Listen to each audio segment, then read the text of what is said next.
Glória ao nosso Deus, mais um dia juntos no nosso plano de leitura da Bíblia, lendo a Bíblia em um ano. Vamos em frente, hoje fechando o livro de Neemias, que bênção, hein? Mais um livro concluído e continuamos em Hebreus. Pegue sua Bíblia, prepare aí o ambiente, junte a família ou em trânsito, onde você estiver, abra o seu coração. Tá? Você que é novo no canal, nosso lembrete pedido que você se inscreva para receber nossas notificações. Clica aí no botão inscreva-se, aperta o sino de todas e você será sempre notificado, tá bom? Anote aí os capítulos de hoje, Neemias 12, 13 e Hebreus capítulo 10. Vamos começar por Neemias. Neemias capítulo 12, verso 1, nós lemos.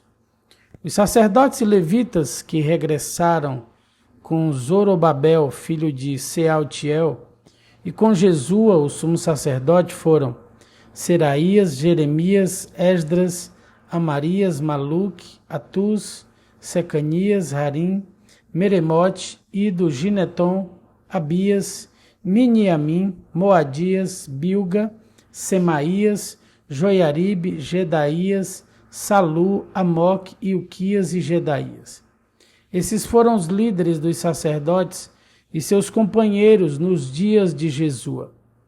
Os levitas que regressaram com eles foram Jesua, Binui, Cadmiel, Serebias, Judá e também Matanias, que com seus companheiros era encarregado dos cânticos de ação de graças. Seus companheiros Baquebuquias e Uni ficavam em frente deles durante o culto. O sumo sacerdote Jesua gerou Joiaquim. Joiaquim gerou Eliasibe. Eliasibe gerou Joiada. Joiada gerou Joanã. Joanã gerou Jadua.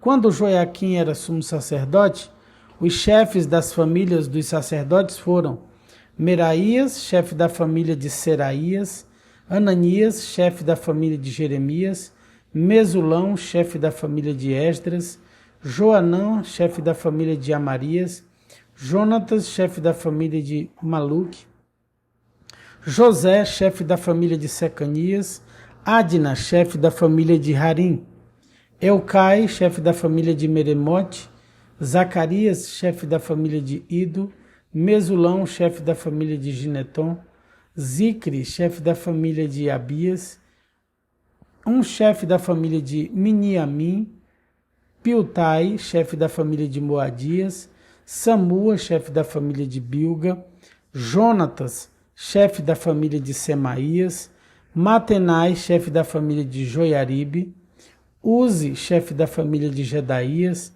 Calai, chefe da família de Salu, Eber, chefe da família de Amoque, Asabias, chefe da família de Ilquias, Netanel, chefe da família de Gedaías. Nos dias de Eliasibe, Joiada, Joanã e Jadua, manteve-se um registro dos chefes das famílias dos levitas. Durante o reinado de Dário, o persa, manteve-se um registro dos sacerdotes.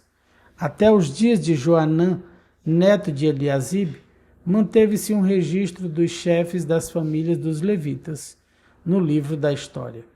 Estes foram os chefes das famílias dos levitas: Hassabias, Serebias, Jesua, Binui, Cadmiel e outros companheiros que ficavam em frente deles durante as cerimônias de louvor e ação de graças. Um lado respondia ao outro, conforme ordenado por Davi, homem de Deus. Matanias, Baquebuquias, Obadias, Mesulão, Talmon e Acube eram os guardas das portas, encarregados dos depósitos junto às portas. Todos eles serviam nos dias de Joiaquim, filho de Jesua, filho de Jeozadaque, e nos dias do governador Neemias e do sacerdote e escriba Esdras. Para a dedicação do novo muro de Jerusalém, pediu-se que os levitas de toda a terra viessem a Jerusalém para auxiliar nas cerimônias. Deviam participar dessa ocasião alegre, com cânticos de ação de graças e com música de símbolos, harpas e liras.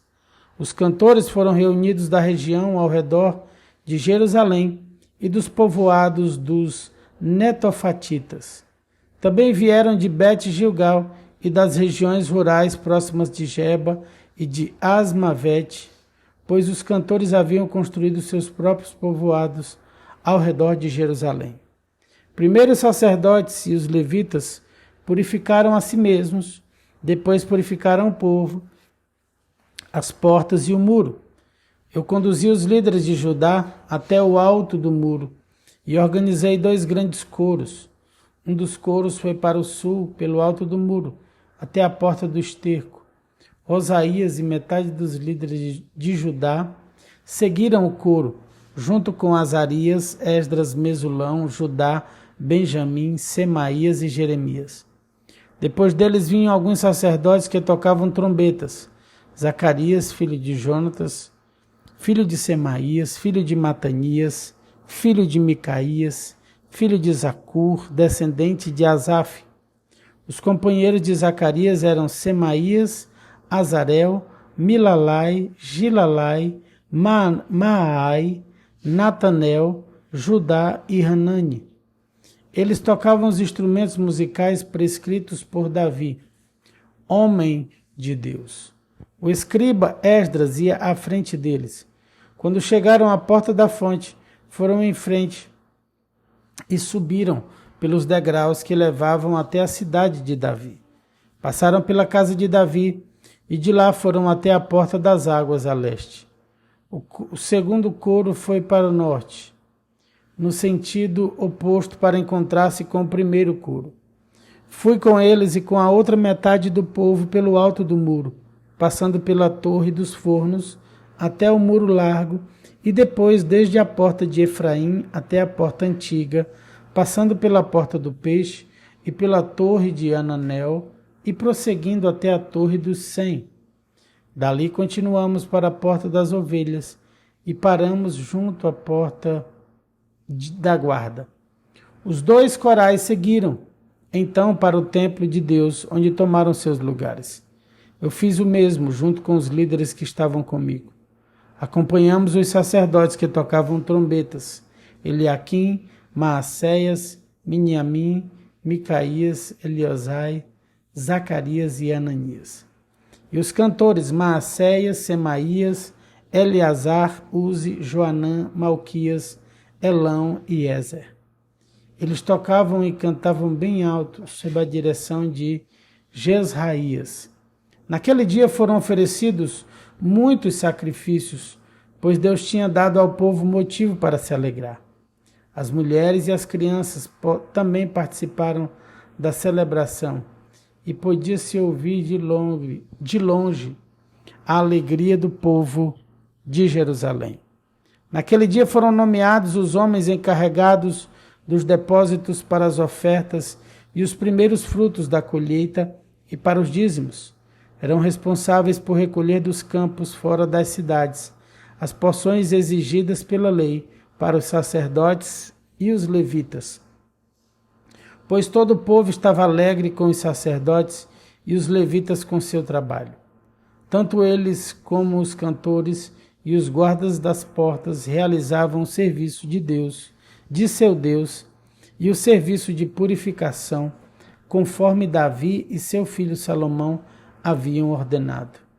O costume de ter regentes de coro para dirigir os hinos de louvor e de ação de graças a Deus havia começado muito tempo antes, nos dias de Davi e Asaf. Por isso, agora, nos dias de Zorobabel e de Neemias, todo Israel trazia uma provisão diária de alimentos para os cantores, os guardas das portas e os levitas. Os levitas, por sua vez, entregavam uma porção daquilo que recebiam aos sacerdotes, os descendentes de Arão. Finalizamos aqui capítulo 12, vamos ao capítulo 13 de Neemias. Naquele mesmo dia, enquanto o livro de Moisés era lido para o povo, encontrou-se escrito nele que jamais se deveria permitir que amonitas ou moabitas fizessem parte da comunidade de Deus, pois não tinham dado aos israelitas alimento e água no deserto. Em vez disso, tinham contratado Balaão para amaldiçoá-los. Nosso Deus, porém, transformou a maldição em bênção. Quando o povo ouviu esse trecho da lei, mandou embora todos os descendentes de estrangeiros. Antes disso, o sacerdote Eliasibe havia sido nomeado para supervisionar os depósitos do templo do nosso Deus. Ele era parente de Tobias e tinha colocado à disposição dele uma grande sala junto ao templo. Anteriormente, esse lugar era usado para armazenar as ofertas de cereal, o incenso, diversos utensílios do templo e os dízimos dos cereais, do vinho novo e do azeite, prescritos para os levitas, os cantores e os guardas das portas, e também as ofertas para os sacerdotes. Nesse tempo eu não estava em Jerusalém, pois tinha voltado a Artaxerxes, rei da Babilônia, no 32º ano de seu reinado. Mais tarde, porém, pedi sua permissão para regressar. Quando cheguei a Jerusalém, soube da maldade que Eliasibe havia feito ao providenciar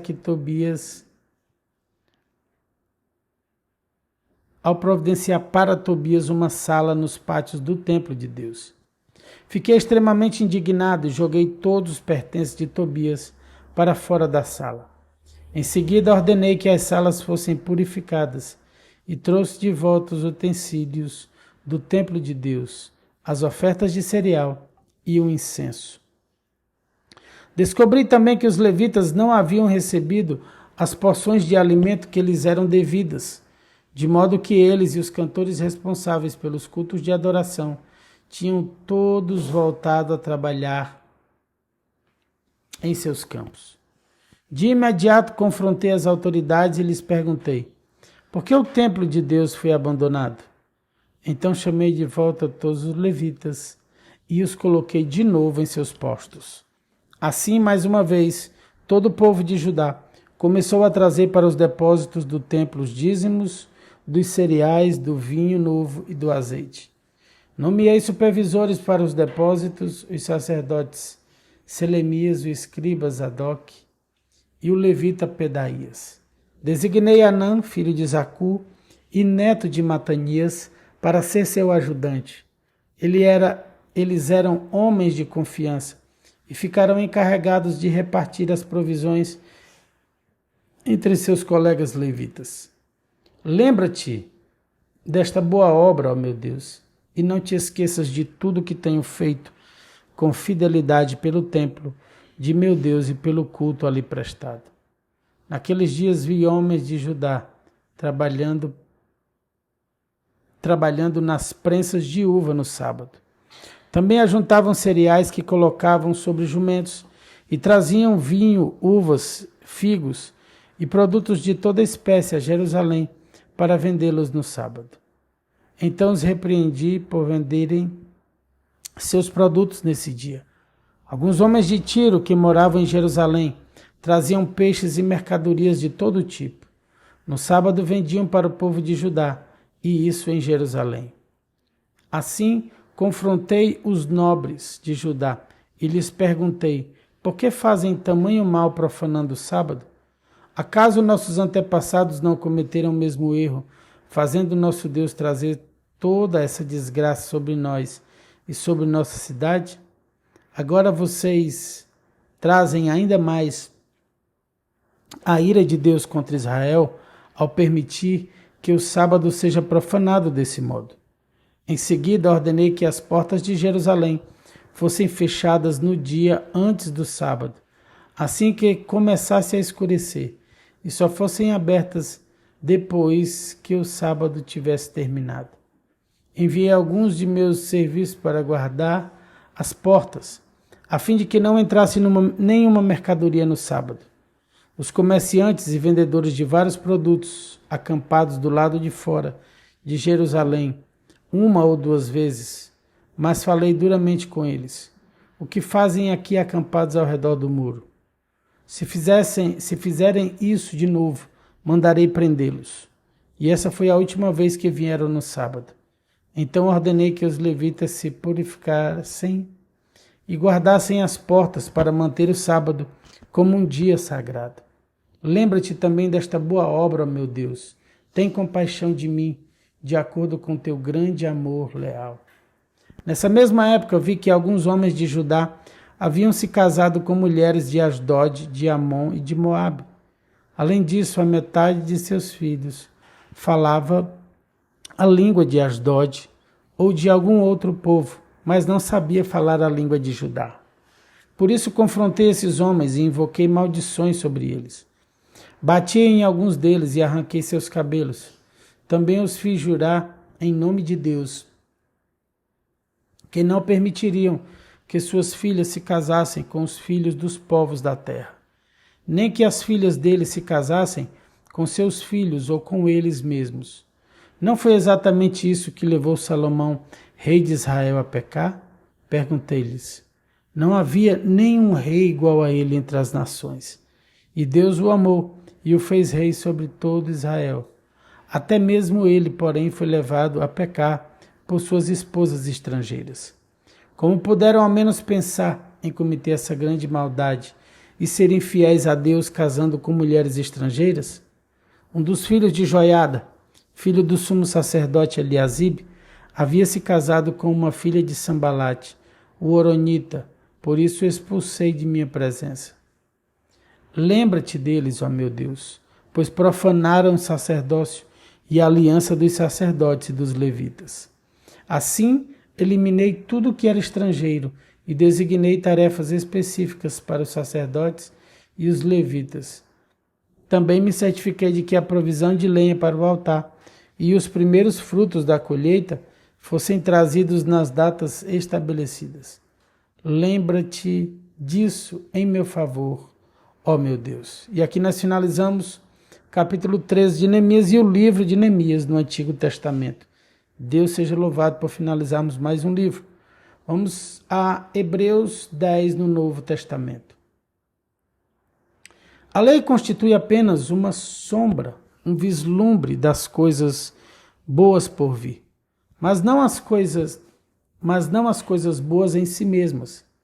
Os sacrifícios são repetidos todos os anos, mas nunca puderam purificar inteiramente aqueles que vêm adorar.